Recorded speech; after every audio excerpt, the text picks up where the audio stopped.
The Bubble Foundation was very close to Denise Robertson's heart, and I'm here to meet the team at the Great Northern Children's Hospital and also to find out about the research that's taking place here.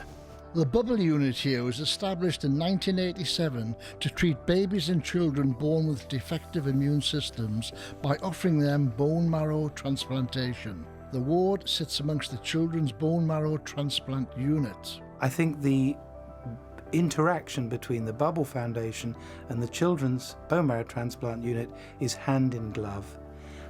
Every day there is interaction between the staff of one and the staff of the other. The Bubble Foundation provides toys, equipment, things that make children's lives so much better as they're spending all their time in isolation.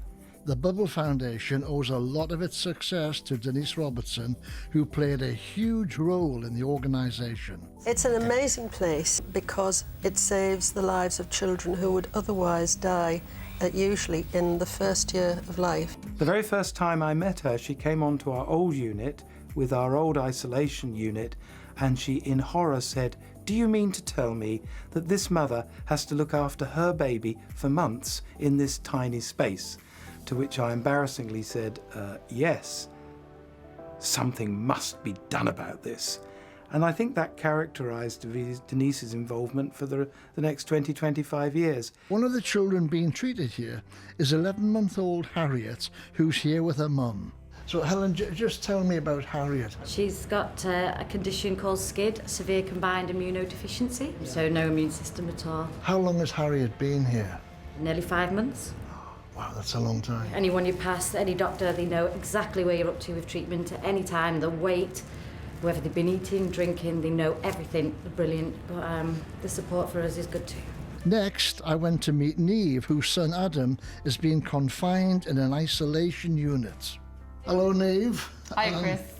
You're here with your son Adam, but you're on the other side of the glass to me. Yeah. Why is that? We're like in a bubble of isolation because he would have a big risk of infection. And what officially has he got? Very rare complex immune problem. Right. And he recently got arthritis. So that kind of changed things in his health. So they decided to go for the bone marrow transplant as a result. Tell me about an average day for Adam in isolation.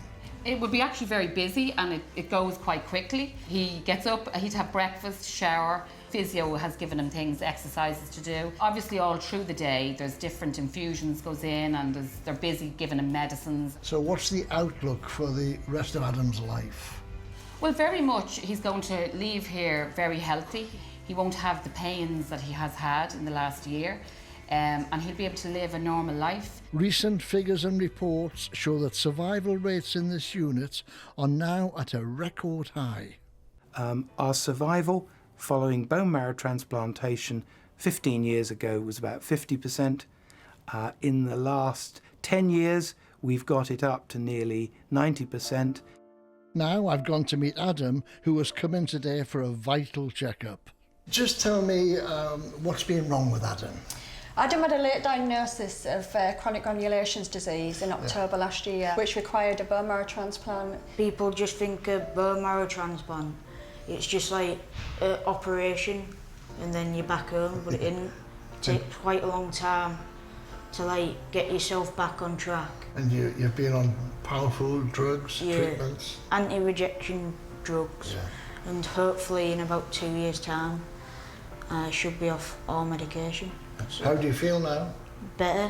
So Adam, if you could say something to the Bubble Foundation, what would you say? Well, just thank you, because without this foundation there wouldn't be no money for the treatments, which costs surprisingly a lot. It's just absolutely an amazing foundation. And when we go back, I'm going to do some major fundraising for it. The work that goes on here is incredible, and the people treated are a testament to the amazing research done at the Bubble Foundation. Denise would be so proud. Hello YouTube. For more of the same, just click here And don't forget, you can subscribe for even more of these amazing videos exclusive to our channel. You know, a lot of men that do suffer from body image issues, not just women, it's a universal problem that a lot of us have, and it's something I still struggle with, especially since I've become pregnant. My body's changing. I'm kind of having to like readjust to this new body. But growing up, it was really hard because of being bullied. But I learned very quickly that you have to surround yourself with people that are positive and that support you. And I've kind of just carried that on through my adult life.